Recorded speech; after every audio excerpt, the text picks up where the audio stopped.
So what I would like to do now is talk about Europe a little bit. I understand that you haven't really talked about Europe so far, but you're in the middle of Europe. I'm somewhere in the middle. Not the middle is maybe in Berlin, but so I would like to talk about the EU's agenda about urban, and you will see that it's very recent. The EU has not said much about urban until very recently. There are huge problems with the EU and the cities. They cannot really deal with the cities. But at the same time, the EU recognizes that the cities are important because I will show you, and that the cities are actually the engines of growth of Europe.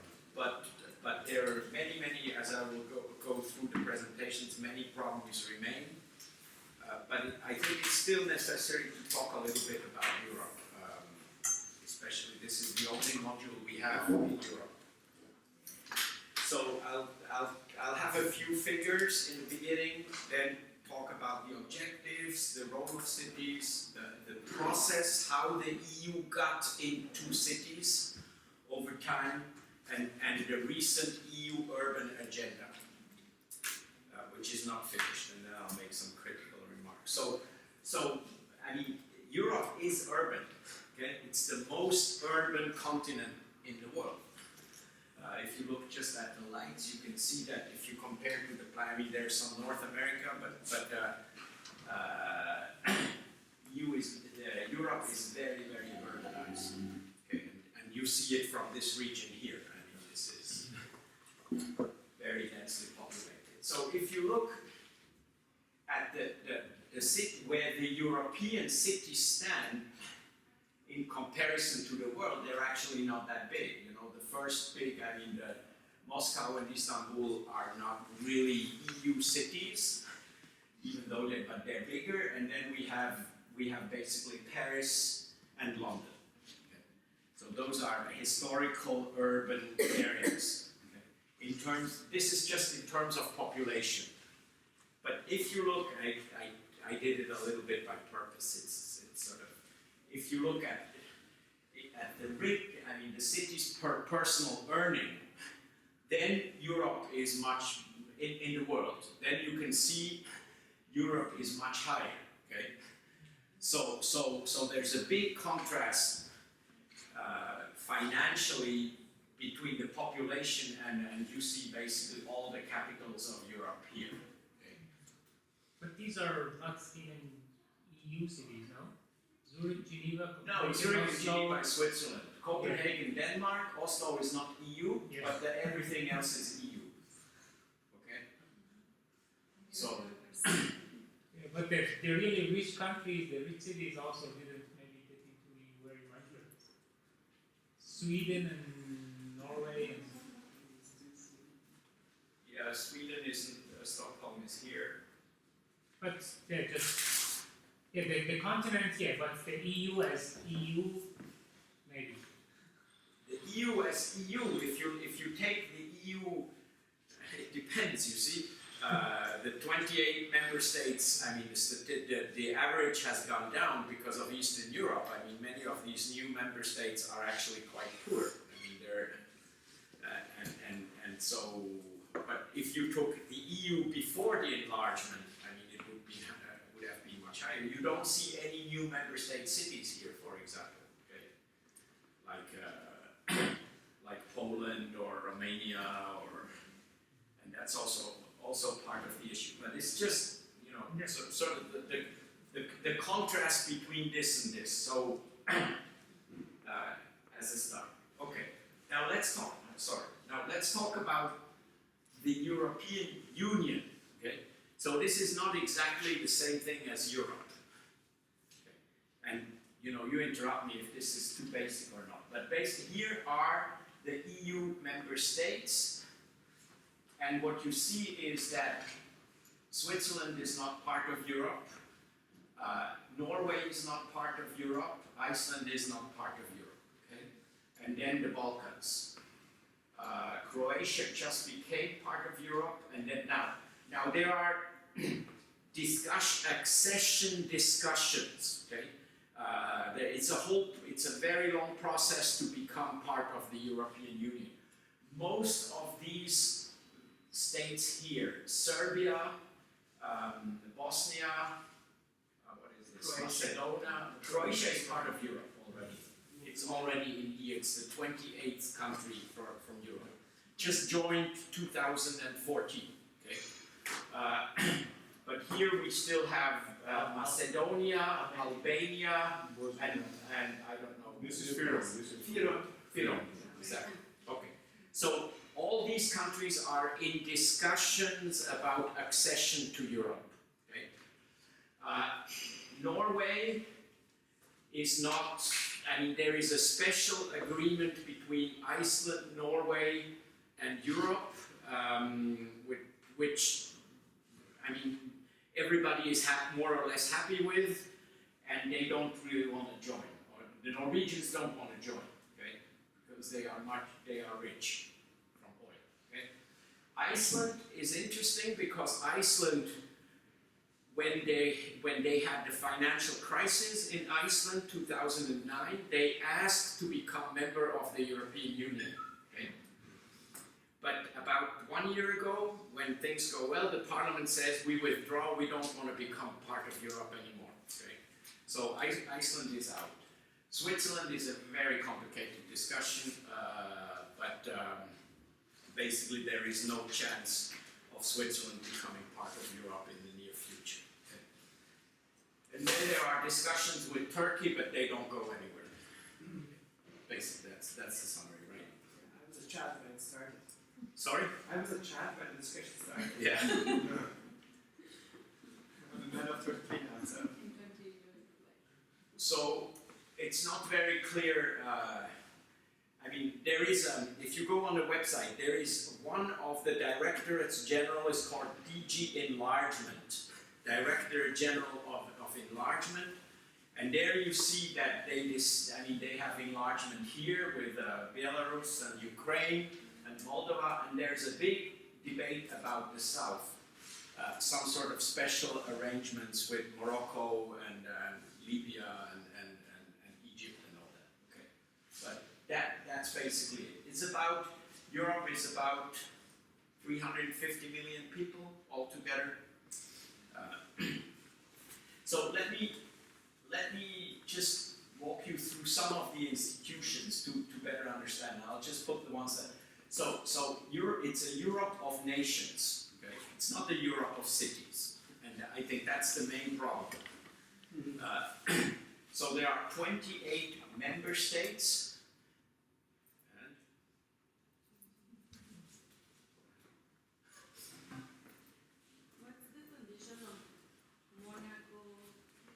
Okay.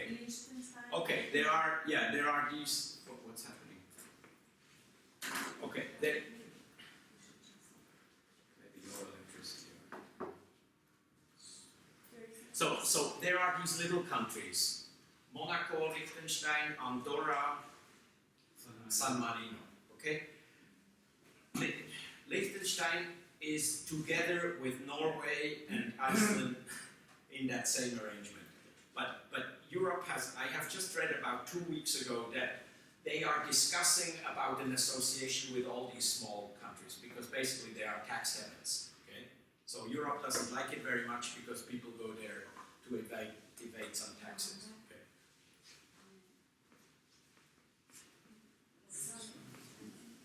No, it's okay now. Yeah, It was not Because very- maybe there's a problem with this cable or something. No, No, connected to electricity. There was no electricity, so it's fine. Okay, so basically Europe, just about the governance. So there is a European Parliament, there is the Council, and then there is the Commission. Okay? And I'll briefly explain each of those.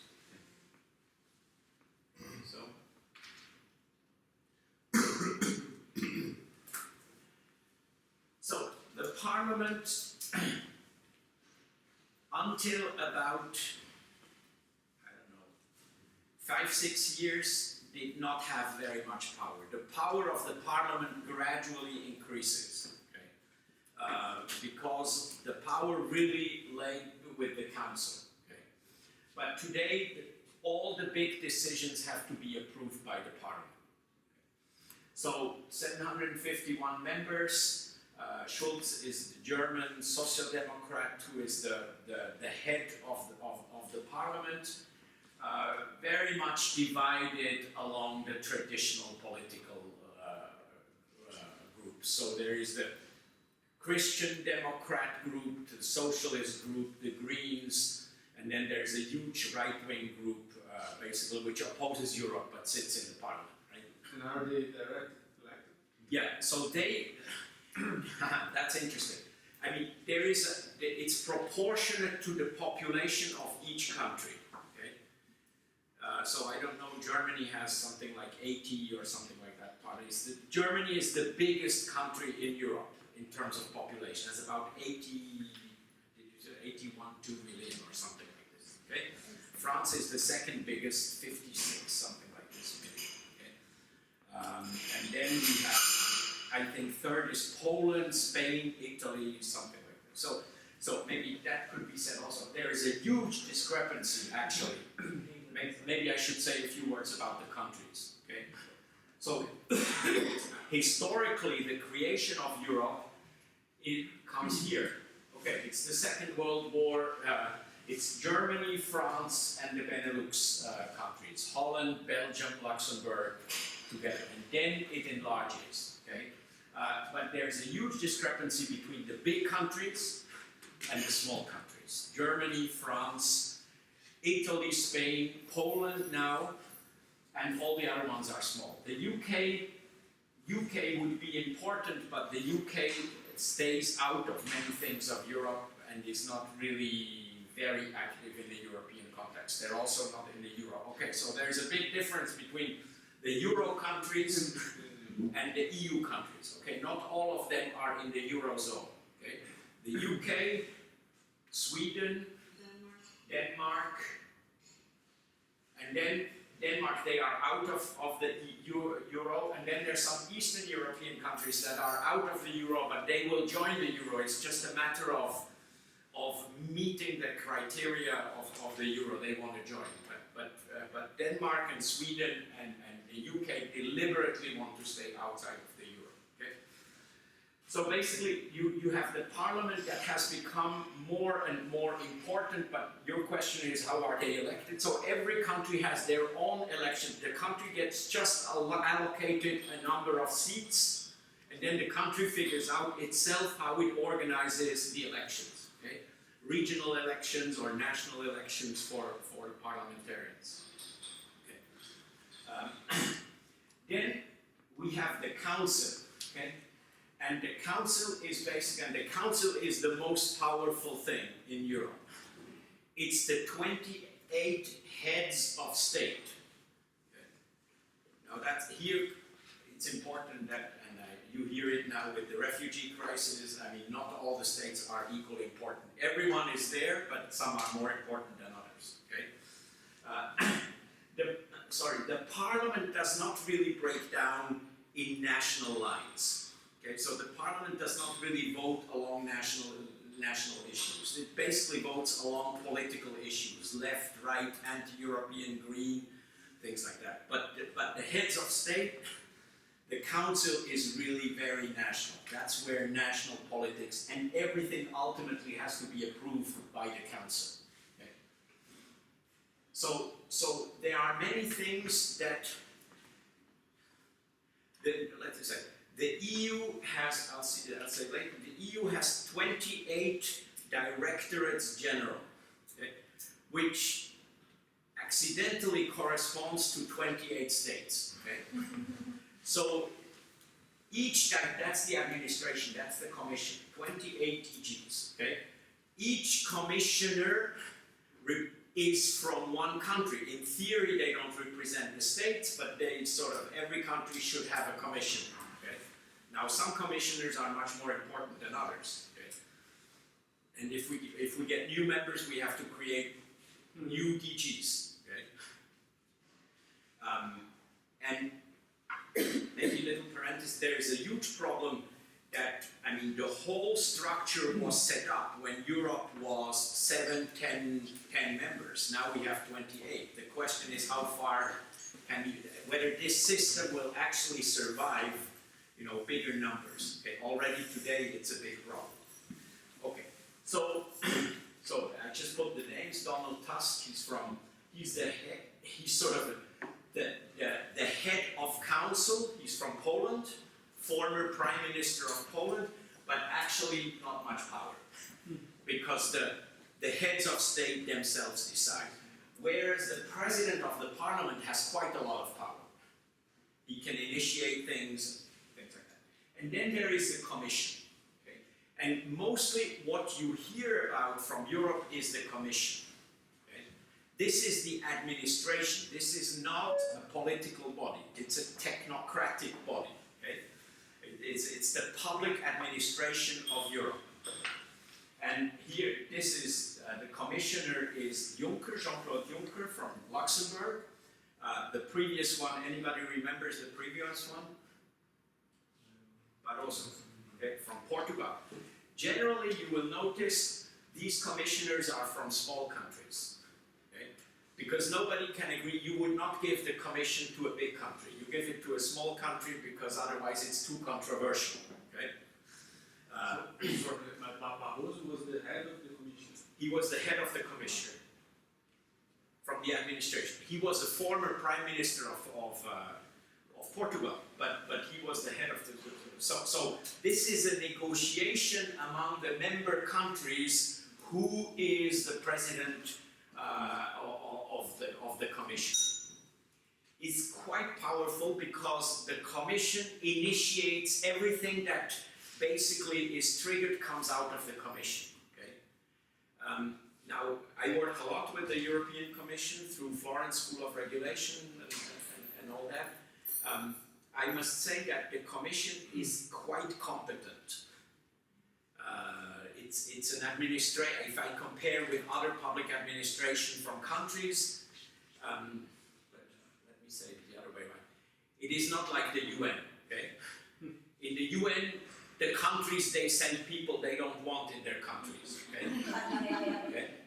To the Commission, they send the best people because things actually get decided there. So if you have good people there, you get something out of it. Okay? So the quality of the Commission is generally very high, I find, personally. Okay? Good documents, but then limited by the countries, by the Council. Okay? The Commission in itself, they can make directives, they can do plenty of things actually without going through politics, but then there is the European Court of Justice which can sort of kill the decisions that the Commission has done, okay?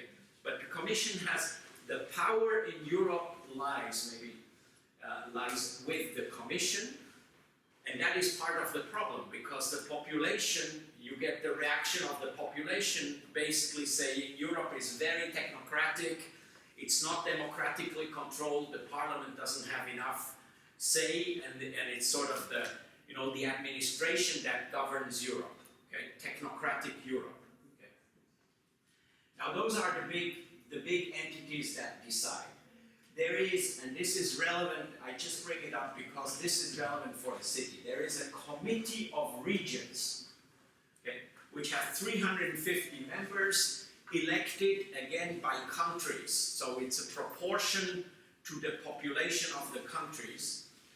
The head of that committee is somebody from Finland, which I have never heard of before, so is not very present. And the committee hasn't much power. It has an advisory role to the Commission. So it does not decide anything, but it has a nice building in Brussels. It produces a lot of papers, and from what I see, it's not bad. I mean, and the reason why I insist here is because everything that is urban comes through that committee here. Okay. So the regions, and I'll go back into that a little bit later. So what are the regions in Europe? So you remember there's a big debate about regions. I mean, the Basque region, the Catalonia region, so the regions have some power and how shall I say? This is some sort of counterweight to the nation states. Okay, the original idea of Europe is actually a Europe of regions, not of countries. Okay, and that comes from that origin. Except that we have never really given power to the regions, but the idea of regions is very much present in Europe. Okay, so that's sort of the. If you have any other questions about the administration of Europe, go ahead. What are the regions? Can you give one example? Maybe Catalonia, the whole Spanish region. from Eastern Europe. What region does Greece fall? The Baltic region, it covers the different countries. There is Carpathia in you know, it's sort of these kind of ideas. It can be supranational, but usually it's infranational. Yeah, but it's not cities. And when the cities come up through the regions. Go ahead. I think it usually matches the national system of regions. I mean, they try to represent. Exactly. There are very few regions that cut across countries. I mean, there is one region, Basel, which covers part of Switzerland, Germany, France, you know, but they have a hard time to sort of assert themselves as an independent region above the national governments. Yeah. So can a region be bigger than a country, but also smaller than a country? Generally, it's smaller than a country. But there are some bigger than a country. I think if you take Basel region, I don't know what is that. That's all. Catalonia is already, I don't know, it's already 8 million or something like this. It's much bigger than some of the Eastern European countries. But you see, it's not the region that is represented, it's representatives elected at the national level that should represent the regions. So it's quite weak, and it's only a consultative role. They cannot decide, they can make suggestions. Actually, I don't think we elect from the people. I mean, at least in Greece, I think the government just designs. In some countries they elect. They appoint people. Yeah, they just appoint people. So, okay, so that's sort of that's the institutional landscape of Europe. And then, okay, so let me first, before I go back into the DGs, so Europe is about creating a single European market. Okay? And already there is the ultimate goal is European political integration. Okay? That's the goal. And hard goal. Huh? And it's really hard goal to achieve. Yeah, achieving is another story. Okay? and even saying it today is difficult. Okay? But the ultimate goal is a political integration. Okay? The tool, that's very important to understand, the tool for political integration is economics. Okay? Creating a single European market is the tool for political integration. Okay?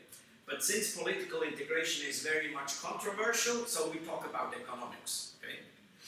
And creating an integrated market, free movement of goods, of people, of money, inside the European Union.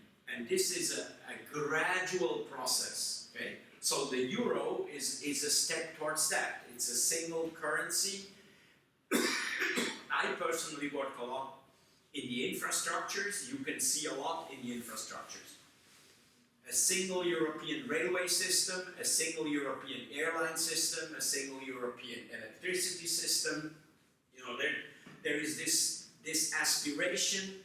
By creating a single market, you can promote political integration. Okay? So that's the overall goal. Go ahead. I just have to say that, creating a single market and trying to support a unified, let's say, monetary policy, but without the Ministry of Economics. So, Yeah. I mean, it's full of, how should I say, it's full of contradictions, if you want. But in the European idea, it's a stepwise process. So you cannot, from today and tomorrow, create a single European market, a political integration. So we do this, it's sort of, and ultimately it should all fit together, okay? But we create, this we saw with Greece, we create a currency without having the possibility of controlling actually all this, okay? We see it with the refugee crisis. We have Schengen and Dublin, okay, which are the free movement of people in Europe, and it's almost breaking down now, or it is already breaking down, because we don't really have the means to enforce the thing that we have created. It's sort of, if everything goes nicely, it works. If there's a crisis, I can give you other examples in electricity, okay? We want to create a single electricity market, everything is well planned, but then when Germany phases out nuclear energy, that has all kind of problems for the rest of Europe, and then we make exceptions, and so it's personal assessment. I think it's a very nice project, it's a great idea. I think the Commission is working very hard to go into this direction, but it's really a stepwise process, and it's not clear whether it will ever succeed or not. Okay? Personally, what do you think?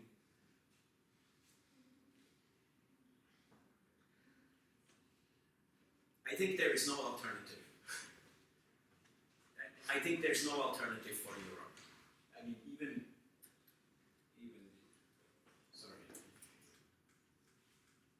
Even here, Switzerland, no alternative. Ultimately, it's about Europe. Okay. But I don't know. This is a tricky moment these days. There is a lot of backlash. I don't know how whether I don't know. So far, it has always, so far, all the crises have actually led to the strengthening of Europe. But this time maybe with the Greek crisis, with the refugee crisis, I'm not sure. But then on the other hand, I don't see what else could be done here. Because a country alone, vis-a-vis Asia, vis-a-vis the United States, has no chance. Okay? Exactly, that's what I was going to say. Against, China and US, what single countries in Europe can do. Even Germany, which is the strongest economy, in Europe. But then, it's quite a democratic system. People elect, they have the parliament, they vote against Europe. The countries have still a lot of autonomy, so it's not an easy process, Yes. And as you can see, even everything, the whole system is built on the consensus between Germany and France, and if that breaks down, then I don't know. So it's.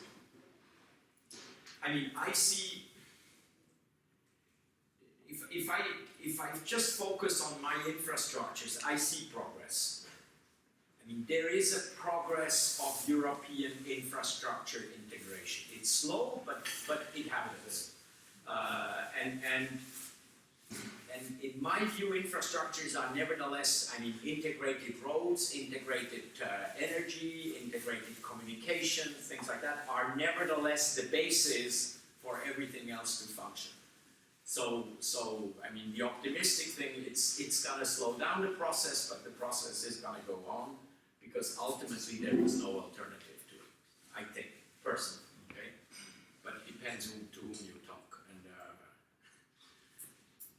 and the Swiss, they think that they can stay out of it, but it's not possible. Especially if geographically you are here. If geographically you are up here, maybe you can, but We are in the middle. okay. So, I mean, I just gave you so the goal is basically political integration through economic integration. So we have this 2020 strategy now under which everything goes.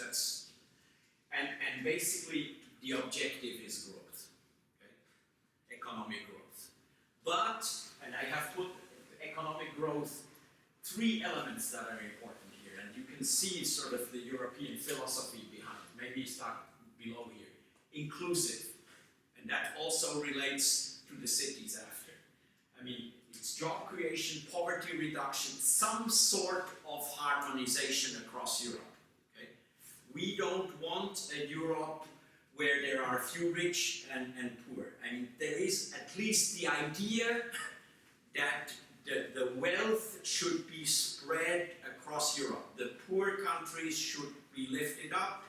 The rich countries should help to somehow do it. At least the idea is there, okay? And there are a lot of policies in that direction. So this inclusion or social Europe is very important. And then gradually sustainability, the environment has become very important. Okay? It should be sustainable growth. Okay? Low carbon economy, climate mitigation is very important. So there is a big environmental concern. Okay? I mean, I would say those are, it really summarizes best. The overall goal is economic growth, because that ultimately will lead to political integration, but there is a strong social component, there's a strong environmental component, and increasingly, and that relates to the digital agenda of Europe, there is a strong component of ICTs, information and communication technology. What is Europe is not, I mean, we are producing, but the big producing factories of the world are no longer in Europe. And so the competitive advantage of Europe is smartness, knowledge, information, information society Europe, a big emphasis put on the information and communication technologies. Okay? This is discourse. I'm not saying, you know, the reality is not, I mean, there's huge disparities. I mean, you can see inclusiveness, this sounds very good, but if you look at some countries, the GDP of Turkey is higher than the GDP of some of the member states of Europe, okay? So, I mean, inclusive environment, it's a very nice discourse, but there are huge environmental problems, okay? And smartness is also very nice, but big differences between the countries. But anyway, this is sort of the 3 pillars of the European agenda, okay? But there is no specific urban dimension in the 2020 strategy. 2020 strategy was written, I think, in 2009 or something like this, okay? Urban was not in there, okay? So this is, you know, now I'm moving a little bit to urban. Okay, so here we have so I told you there are 28 DGs, Directorate Generals. And sometimes this division is not that rational. It reflects a political agenda to give every country one Directorate General. Okay? But if you look, I mean, here, if you look, I mean, the urban is concerned by many of these Directorate Generals. It's concerned by communications, by energy, by environment. And I personally work with mobility and transport, DG Move. They have a huge urban thing. I do urban public transport with them. But urban is in this DG that is called Regional and Urban Policy. But I'll give you the history. It was only recently urban was added, okay? Before it was just regional. Okay. So urban is present a little bit everywhere, but not really has a real home in the EU administration. Okay. Now, if we look at the cities, how long do I have? 45? An hour. Okay, after we shall discuss. So also, so 72% of the EU's population live in urban areas, and they say it will be 80% by 2050. Okay? So as you saw from the map, it's very urbanized. Okay? Now this is a different. Metropolitan regions is bigger. I mean, are bigger, but you can also see the GDP in terms of GDP. I mean, that generates. And here you have the cities of Europe. The biggest ones, I mean, not being in the EU. And then, I mean, London is the biggest, Berlin, Madrid, Rome, Paris. Those are all capital cities, and then there are others in small, you have the non-capital cities. But you can see that I mean, there are a series of cities that are not in the EU, especially Russian cities. We could have added Turkish cities, and then we would be on top. I mean, Athens should be there too. I don't know why. It says that the municipality of Athens, it counts the municipality population. Not Yeah, probably. It counts only the municipalities and not the agglomeration, so it doesn't really reflect. Okay. Good. So now let's talk about the process. How urban gradually, I mean, basically because of this reality, you cannot ignore urban. Okay? And so a few slides just how urban became on the agenda of the European Union. Okay? Historically, the Commission does not have responsibility for urban issues. Okay? But there are a series of steps. So in the beginning, we basically talk about regions, but not cities, okay, as I said before. And regions, as I will show later, is basically a social issue, historically, not an economic issue. There are discrepancies between the regions, and Europe shall help the regions to move up. Okay? The Commission helps the regions to move up. The country may be rich, but there are regions in the country that are poor, and therefore there are structural funds, money that the European Commission hands out to the regions to catch up. Okay? So at the end of the 80s and the early 90s, the urban agenda emerges. Okay? There is a proposal by the Commission in 1991 to add urban to the EU's agenda. Change the treaty, add urban to the agenda. It was rejected by the nation states. Okay? 1991. This has to do with the fact that here, the new member states are not very keen on urban. Okay? So the new member states, all the Eastern enlargement were not, they had a national agenda, not really an urban agenda. Okay? So they are partly responsible for, even though they joined later, but they're partly responsible for that. Okay? Then gradually we see in the early 90s that the urban agenda emerges. Okay? So there is an urban initiative, urban regeneration. You see two things: regeneration here, this region here, okay?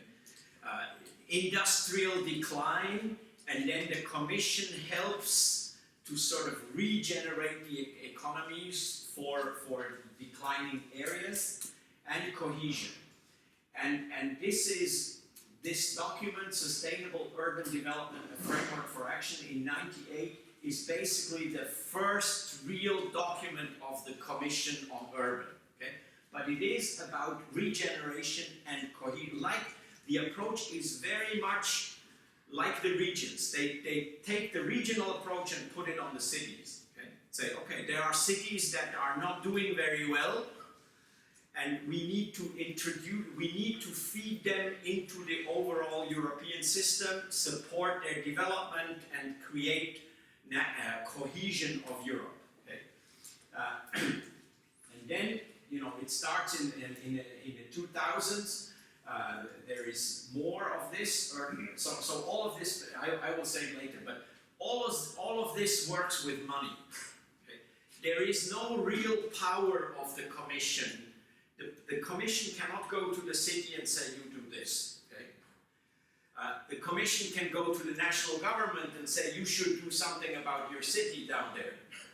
So there is no direct influence of the Commission on the city. So the way they work is by dishing out money to the cities and say, if you do this, then we can give you some money that is not channeled directly through the Commission, through the country, but can be given directly to you. But often it is sectoral, and I mean this is this tier. So we can give some money for urban transport, then we can give some money for greens, then we can give some money for environmental protection, things like that. It's all fragmented, okay? And basically that's the only instrument that the Commission really has, okay? Is to incentivize the cities because there is money to sort of do things that go in the right direction. And it is still like this today. Okay? And so where does the money comes from? It comes from the EU budget. Yeah, but where is the budget? The budget is some fee that member states pay, or Oh yeah. Oh, the member states. Okay. The EU is funded by contributions of the member states. Okay? And they're huge. I mean, the overall EU budget. Do you have an idea? I think it's like 300 billion or something like this. It's huge. Okay? The member states pay a huge amount of money. And then there are the structural funds, which I think is about 80% of that budget, which the EU gives out again to create that integrated economic and political area. For infrastructures, for environmental protections, for job creation, for all these things. Okay? But at the moment, actually, they're discussing how to feed in the smart cities policy with the urban agenda discussion, and they have moved quite up in the agenda. And the next presidency, the Dutch presidency, will be dedicated mainly to the urban issue, and they have started since Commissioner Hahn to meet with the capital city mayors once every 6 months. Yeah. And then in terms of money, so that's why they're trying to give one incentive through the smart cities, and then they're now discussing with Eurocities to start to find out 2 or 3 pilot projects that within the urban dimension. I'll come back to that. I mean, but it's the same kind of approach. There is money in Europe somewhere, and then the attempt is to make it more coordinated. I mean, as we'll see later, instead of saying we dish out some money for energy, and then for environment, then for mobility, and then for smart cities or something like that, and it's not coordinated. I think the big challenge is to come up with some coherent urban policy where all these things work together. But that's the big challenge. So I'm not there yet in terms of time, but we will get there. Okay? Yeah. How this budget is distributed? Because I think that the most money a country can contribute, the most power they have, or something like that. Yeah, but there, of course, there are games played like this, but the money is allocated to agriculture, to transport, to energy, to environment, and then then it goes back to the countries, but it's not, the money does not come from the countries allocated to the country. The money is allocated through the big policy areas, and then some countries benefit again. So in agriculture, I mean, it mainly goes to France or, you know. So there is a political process who gets the money, but the first cut is not political. Yeah, and the money, just to add to that, is that the money goes to the regions only. It doesn't go nationally. So they compare the regions, some indicators, and the ones that are less advanced, they get most of the money. But how do you make sure that you utilize it in the right way? Okay, but this is, I mean, you can always improve, but this is, the whole policy implementation process is actually quite well done in Europe. I mean, it's very technocratic, we have goals, you have objectives, you have to deliver. I'm not that worried about, I mean, there must occasionally be some things disappearing, but it's, I mean, it's quite well structured process. But on top of the region, there are many other things, like for infrastructures. You know, Europe pays for the tunnel between Austria and Italy. Yeah. Okay? Europe pays for the electricity line between France and Italy. That's the international project. Yeah, the European-wide infrastructures, okay,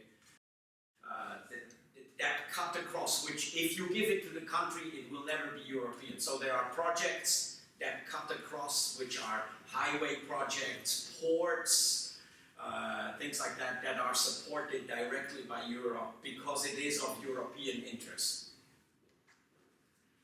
Okay, so maybe just here, so here we start and that will go on. URBAC is the first exchange of experiences among cities. So European Commission pays for cities to get together and exchange experiences and learn from each other and all that. So it's facilitate the process. Then in that period, urban audit, I mean, this is a new tool to see where do the cities stand, and then you can say, okay, and we finance on the basis of having done an audit, okay? And then the cohesion funds to be used for urban, okay? So this is the first time that these funds for the regions can then also be used for cities, okay? So the big driver is the Committee of the Regions and Eurocities, but Eurocities does not have an official, it's the Federation of European Cities, but it does not it have an official status in the European Commission. It is a lobbying body, okay? And basically, I just summarized, the basic arguments are used because cities are the drivers of economic drivers, the engines of competitiveness of Europe. Urban challenges are the direct consequences of EU policies. So no matter what you do, I mean, because everything is urban, so that's why the city should be involved. And then this whole discourse about EU policies need rationalizing. I mean, all these sectoral policies somehow need to be put together and organized coherently. Okay? So this is now the process that really leads to the urban agenda. Here, before we have these programs, Urban, URBAC, Urban 2, Urban Audit, things like that, those are programs. And now the Commission starts to work for an EU urban agenda, okay? No longer that sectoral kind of approach. So DG Regio at that time, it was not DG Regio and Urban, at that time it was DG Regio presents a document called Cities of Tomorrow. You can download it. It is basic, and I'll summarize a few things later, but it's basically the document that launches the urban agenda. Okay? But we're in 2011, huh?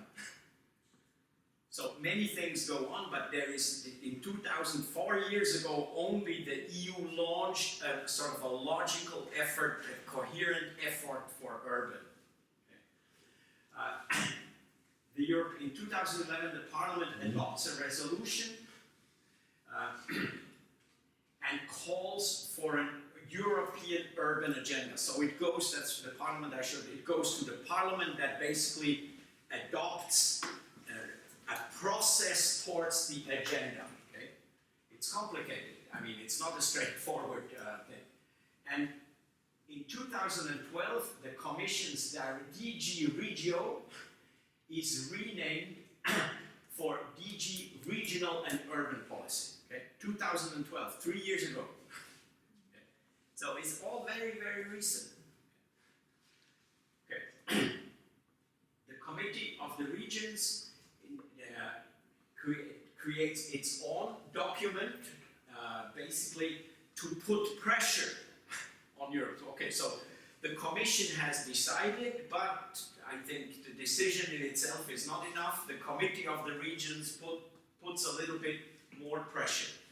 And 1 year ago, the Commission launches a communication, which is a document that is non-binding. It's not a directive, okay?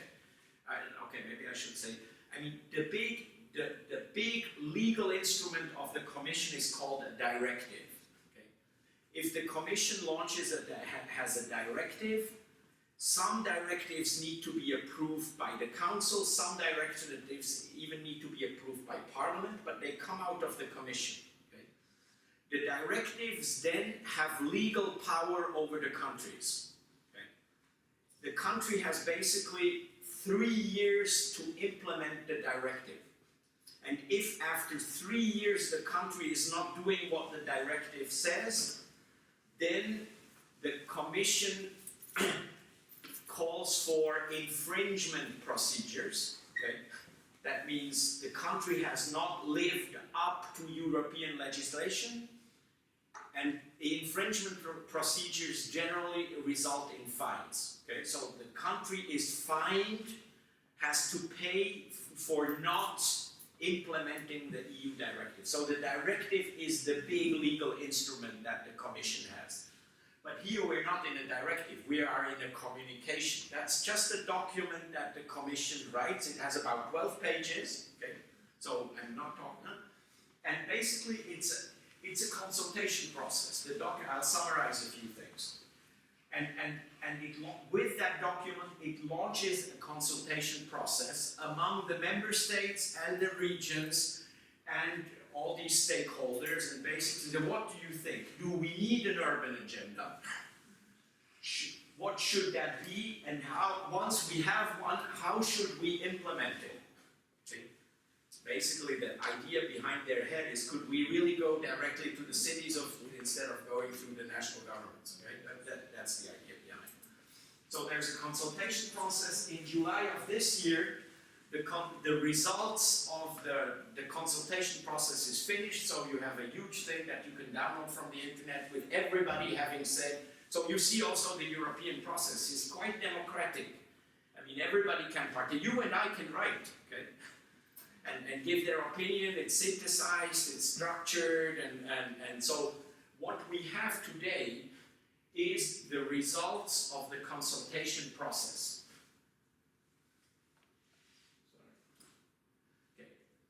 We don't yet have a directive, we don't yet have a clear decision, we have an idea of an urban agenda, but we don't have a legal instrument that says this is the EU's urban agenda. Okay? So let me now go a little bit into the context. So I told you this is the document, Cities of Tomorrow. So even what we see later comes out of that Cities of Tomorrow document 2011. And basically there's always, in all of these documents, there is a huge justification. Okay. We need to do this because of this and this and this. It's not, we want to do this. Okay. We need to do this. There is and you need to convince everybody that the urban agenda is actually important. Okay? Demographic change. I'm not going into declining growth, and the cities are a new engine of growth. We need to focus on city because we have less growth. Income disparities, and a lot of the disparities are actually in the cities, therefore we need to worry about the cities. Okay? Polarization and segregation, again, an urban phenomenon. Okay? Spatial segregation, suburbia, things like that. Society dropped, urban sprawl needs to be handled somehow, and the ecosystem. This is the environmental dimension. Okay? Altogether. So because of that, we need to do something, and it is a governance challenge. Okay, so the Cities of Tomorrow report basically says the big challenge is governance. We can handle that, but we need to reorganize the governance of the whole urban, the way we deal with urban. Okay. So I mean, the holistic model, Mohammed will like this. I mean, we should put all these, the economic and the technological and social and everything together. Okay. Now, some of these are interesting for us. Governance systems need to be adaptive. Okay. And for the various territory, I mean, that's our big issue here. The territory, the municipality does not correspond. So we need a new type of governance. This is what we are working on. Cities have to work across sectors. Okay, we also know that. Horizontal and vertical coordination, multi-level governance, regional governance. I mean, do not forget that all these activities come out of DG Regio. Okay? So there is always the regional aspect. Okay? I mean, we are not creating a new urban entity. We're putting an urban entity into the regional entity. Okay? So that creates other problems. Maybe if we have a new member state, then we have 29 DGs. Then maybe we can create an urban DG urban, but I don't think we're yet ready yet. Okay. And then here is interesting: new governance models based on citizens' empowerment. Okay. So there's a big participatory element in there, and then here it's social innovation aspect. Okay. So this is in the Cities of Tomorrow document already, and now I'm going to the document here. This document, this 2014 communication. Okay? So that's the communication that the Commission sent out to everybody for consultation. It's much shorter. The Cities of Tomorrow is a big document. This is just 12 pages. But I think that there are some key elements.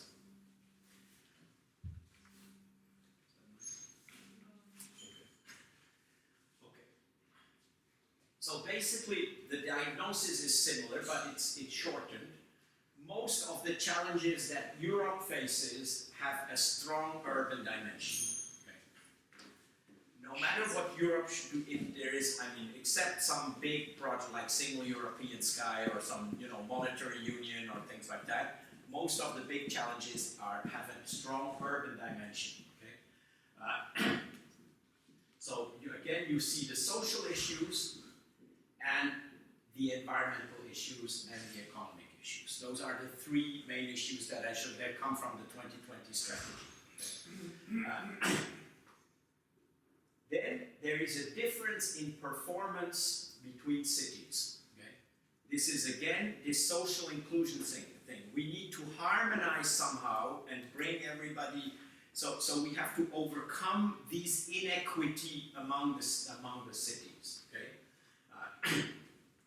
Even comparably sized cities with similar within the same member states show significant variations. Okay? The idea of European economic, social harmonization.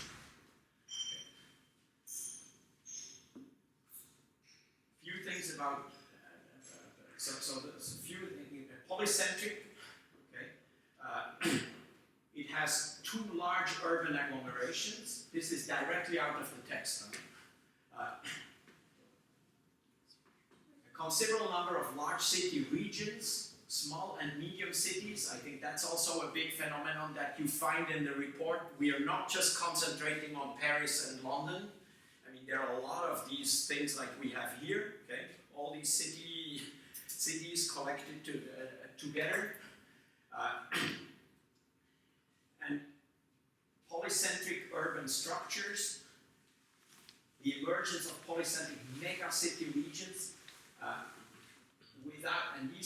without a real functional and political base. There is no real political reflection of this, neither in the region nor at the national level. The power of these new regions is actually reflected. Okay? And this is sort of the summary: a growing mismatch between administrative and urban structures reduces the cohesion and impairs the competitiveness. Okay? It's not good. We have to focus on urban because it's not good. What we have is not good for cohesion, social cohesion, and it's not good for competitiveness. Okay? Now, let me just sort of summarize Europe is a national project. Okay? I think the Commission perfectly understands the importance of the cities, the role of the cities. But all you see here is how shall we argue, what kind of argumentation do we have to find to convince the nation states to let us deal with the cities. Okay? I think that's how I read most of these documents. Okay, please, member states, give us the mandate to be able to work directly with the cities because they are so important for you. Okay? But currently we have Europe, member states, regions and cities. But to regions we can already get with all these cohesion funds, but to cities we cannot get. Okay? And somehow the Commission needs the authorization from the member states to start to work directly with the cities. Okay? And maybe even to make directives that are directly applicable to the cities. Currently, this is not the case. Okay? Whatever they write in a directive will be applicable to a country which has to translate it into law to make it applicable to the cities. Okay, so let me conclude. I mean, this is sort of, so what do they do? Okay, what is in the communication and in the urban EU urban agenda in terms of actions? Okay, so there are basically three things. Okay, that's planned if that goes through. Okay, 50% of the European Regional Development Fund will be invested in urban areas. Okay, so basically we take, because the budget is not really increasing, we take money out of which previously went to the regions and we want to give it to the cities. Okay, so you see how it's controversial. Okay? And then there are 5% of national, those are infrastructure funds that go to the member states, not to the regions. They should also go to the cities. Okay? So it's based, what this says, it's a rechanneling of the money to cities. And for that you need to, and you can see, it's very interesting. You take 50% of the way from the regions and give it to the countries. Okay? But the regions have less power, they cannot scream. But you only take 5% away from the national. Okay? Because if you took 50% from the national, they would never accept it. Okay? So it's and then I think that's a lot of what you said. City networking. Okay? We want to be able to connect the cities directly. Okay? We will not make policy for the cities, but if you and you and you and you work together, we give you money. Okay? And so it's a way to go around, it's a way to go around and work directly with the cities. Okay?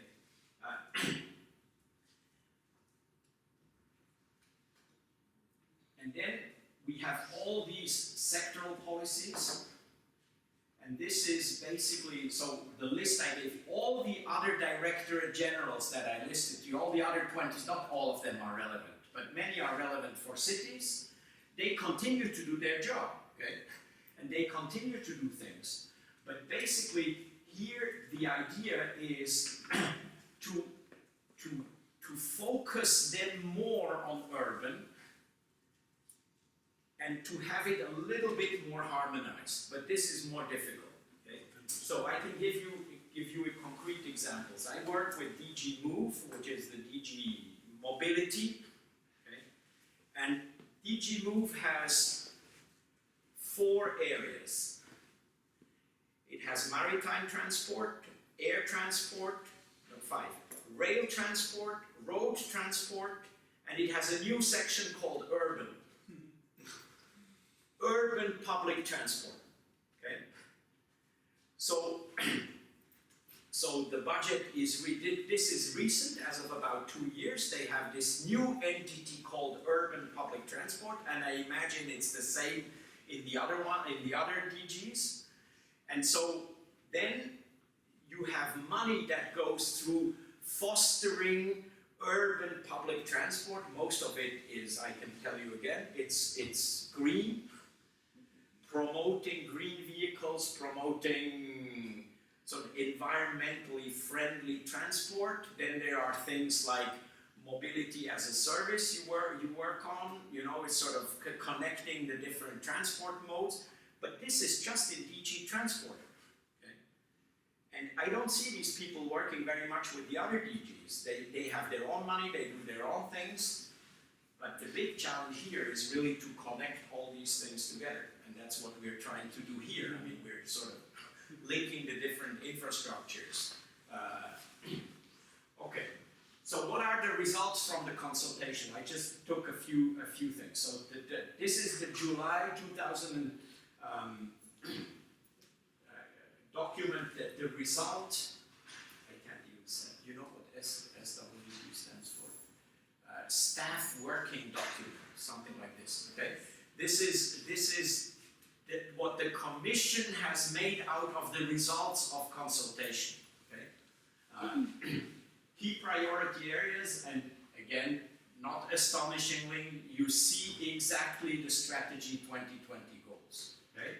Smart cities, green, inclusive. Okay? So we should focus urban on these 3 areas. It perfectly fits into the EU Strategy 2020.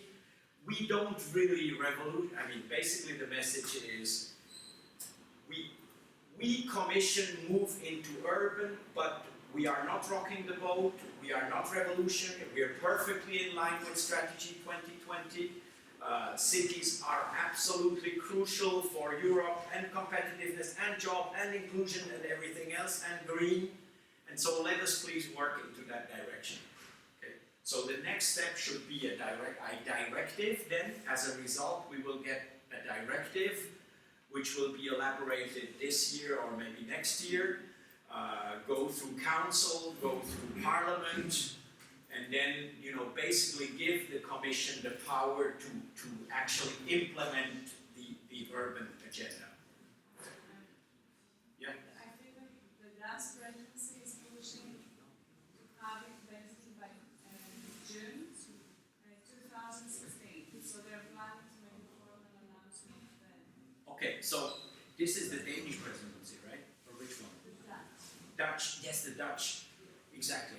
Okay, this is another interesting thing. Maybe it's just I didn't explain. So each country is president of the European Commission for 6 months. Okay? And I don't even know which presidency we have currently. Lithuania, no? I think so. Okay. Some you never hear of. Okay. And the presidency has quite an important role because not because they can decide, but because they can do agenda setting. Okay? they say we have a presidency and here are our three priorities for our presidency.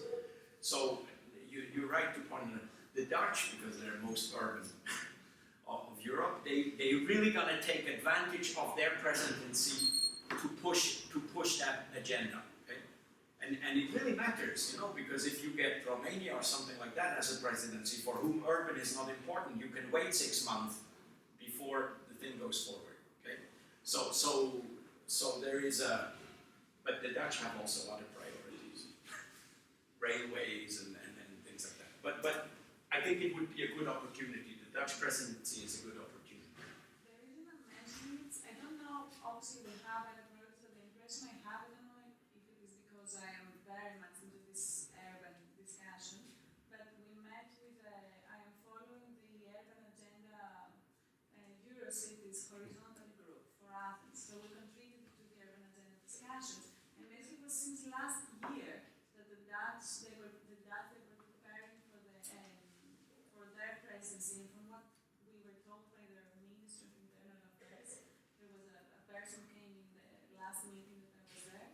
My understanding is that this will be their main priority, so kind of bringing to life all this 4-year period of the urban discussion, and that it will be their main thing. There will be big things that we haven't. They will attempt at least, so it's not certain, but they have prepared quite a lot for this, and already have planned a meeting with the capital cities, mayors, and the commissioner Cretu in April 2016. Good. Yeah, you know more than I mean, But I don't know as much as No, but it really makes sense. I mean, and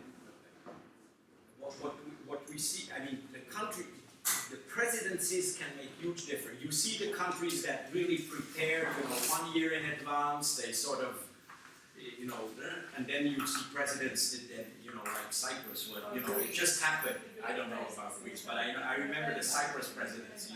One day they were presidents, and then what do we do now? Okay, so it can make a difference. Just a question: who gives like the priority to the DG,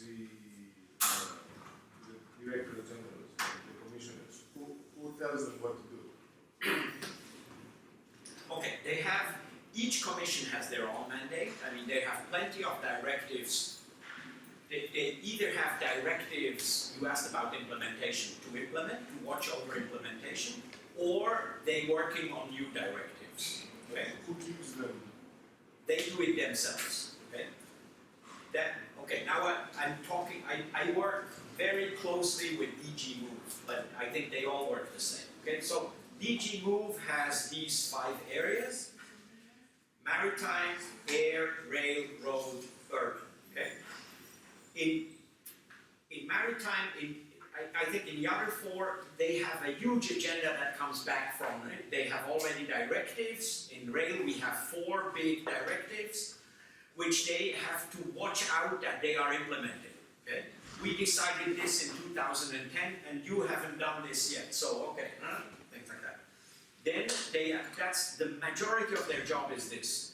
And then say, okay, but this doesn't work, so we propose to change the directive somehow because it didn't work like this. They come with new proposals. Okay? They have their agenda. Then there is the commission as such. The commissioner, the new commission. When Juncker started the commission, he basically created, a big change between the previous commission and this commission. He created 2 new cross-cutting agendas with people there: energy and information society. Okay? And so basically, you always have to, whatever you do, you have to include energy, you have to include information. So they go back and say, okay, what does that mean? So in rail, in my concrete example, that means that they now say, okay, what does digital do to rail? Okay? We have to rethink. So that comes really from the commission itself. But they don't take orders from the politicians. They have documents which may be approved by the politicians, they acted, but the politicians, the parliament or the council does not go directly into the directorates. It goes to the commissioner, and then the commissioner sort of makes it coherent. Yeah. And I mean, stemming from the European affairs, yeah, it's basically from the treaties, the Commission has the power of initiative. So they're the one who start policies, and then they have to lobby it on one hand, informally, and formally they have to pass it through the council and through Parliament. So basically, it's the council laws, so the ministers and the prime minister. Absolutely. So, but they can do all that because they have the power of initiative. Exactly. So the whole urban agenda I showed you, the commission and the region sort of said they would like to get a mandate on urban, okay? And they prepare, you see the process, okay? They lobby, they get opinions from everybody, they argue in a way, and then hopefully the council and the parliament will approve their urban agenda, okay? But you can see it's a long process. It's not, it creates, and Europe is complicated. You have the other DGs, you have the countries, so let me just conclude with my personal observations of all this, but I have said most of it, okay? EU urban policies remain hesitant, okay? It's not a straightforward thing, right? And you can, the whole questions, those are questions that are, I would say, the last 10 years, okay? Implicit or explicit urban policy. The Commission would like to have an explicit urban policy.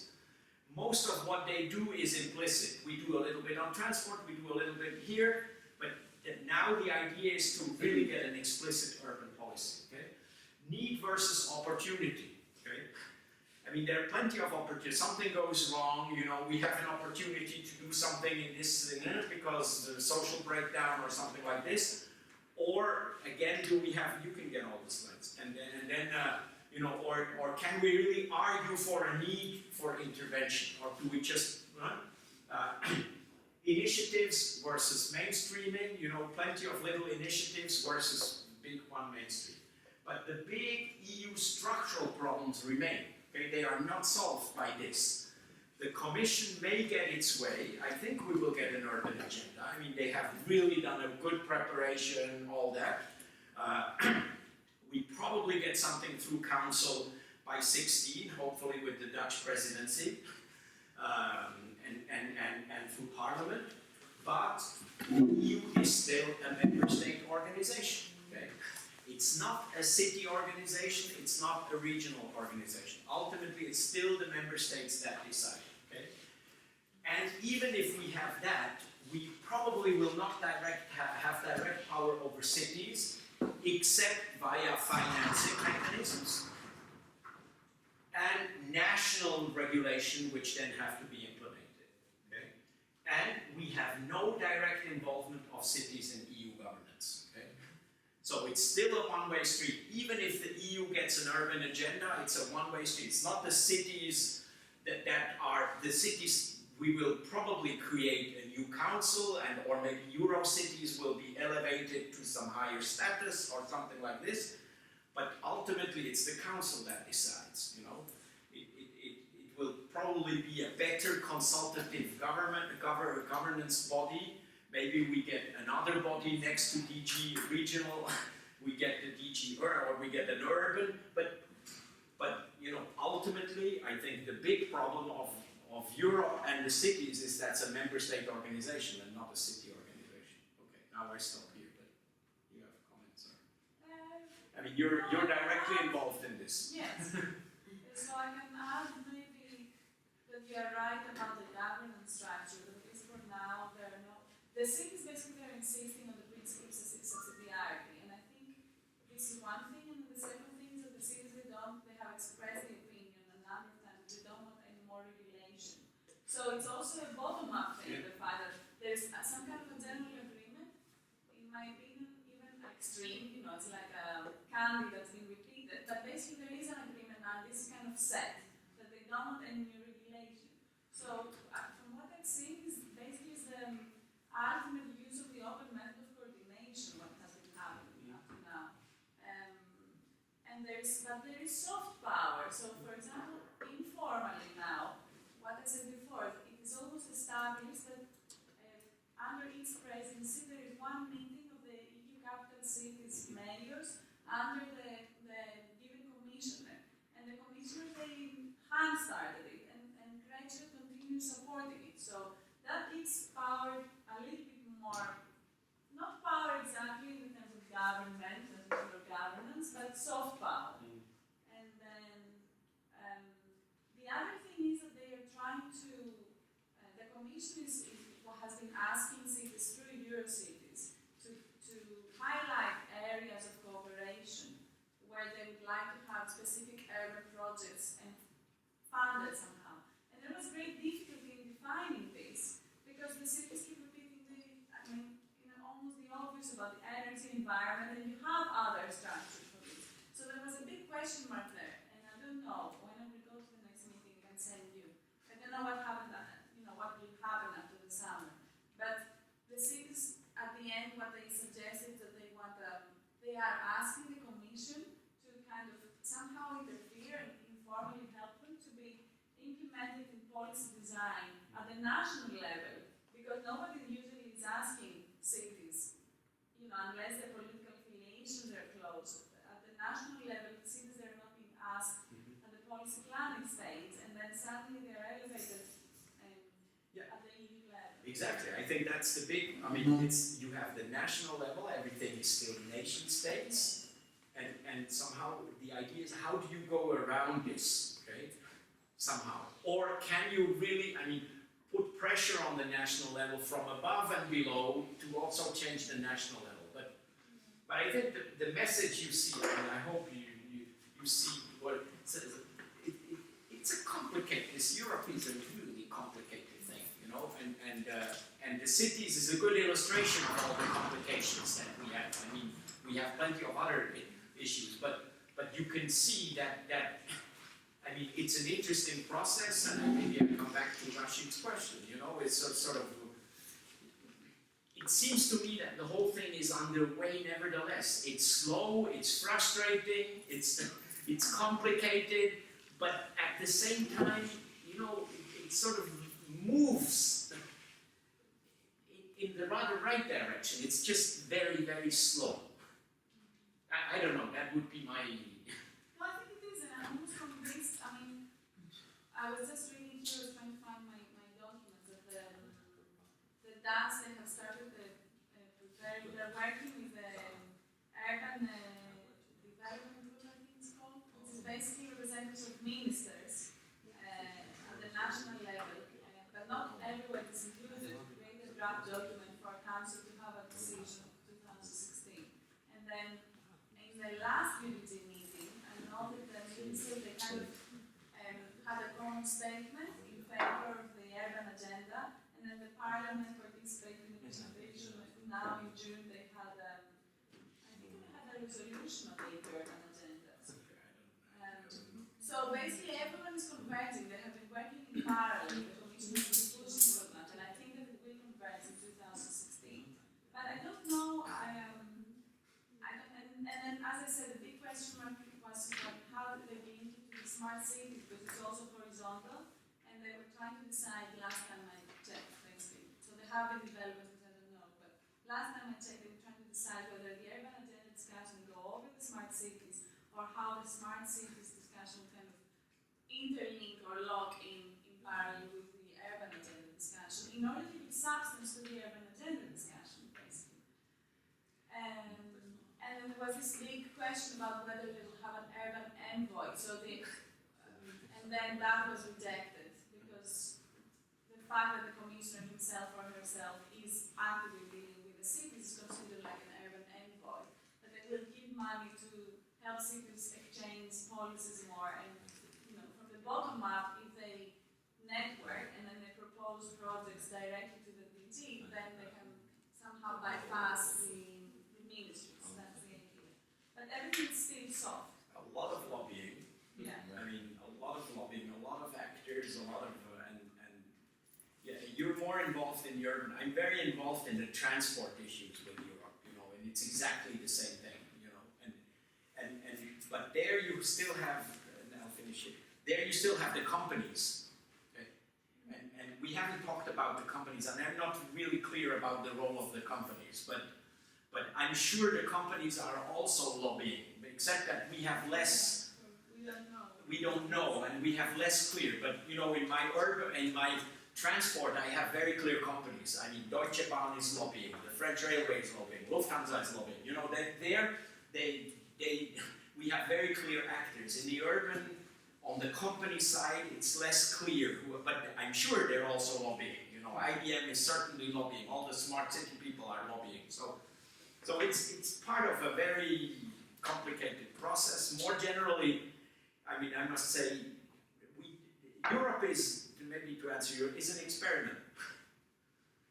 It's an experiment, and nobody else in the world, I mean, there is no equivalent of that experiment currently anywhere else in the world. So I don't know. I mean, I hope it works, but at times it's